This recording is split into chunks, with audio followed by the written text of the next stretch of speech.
Was this a smart decision by the federal government in terms of protecting Australia's sovereignty?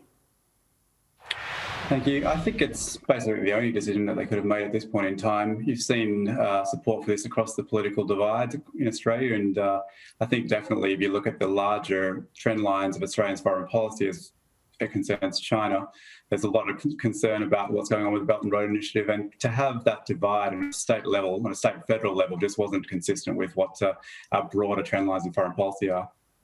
This is the first move under the new veto laws. Does it now put other deals, for example, the Darwin port lease, at risk?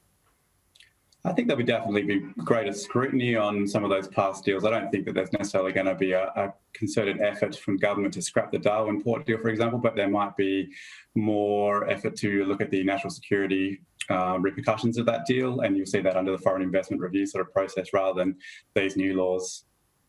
The Chinese embassy has responded, saying that the move is, quote, unreasonable and provocative. We know that relations between Australia and China have been on edge for some time now. What does this mean for relations? I think you'll see further complications. I think that's unavoidable. But we're already at such a low ebb in our relationship with China that it necessarily won't be a huge sort of step change. I think you've seen in the trade coercion side of things that they've actually basically put tariffs or other impositions on basically everything they can at this point in time. I don't think you'll see iron ore, steel or LNG, things like that, touched because they basically still need those products. So I don't think that there'll be any major repercussions for the time being, but certainly a greater level of tension between our two sort of diplomatic contingencies. So you don't expect any retaliatory move by China here? Not in the short term, no. All right, let's move on now. All eyes, of course, will be on this climate summit to be hosted by US President Joe Biden this evening. What are the United States' expectations of Australia?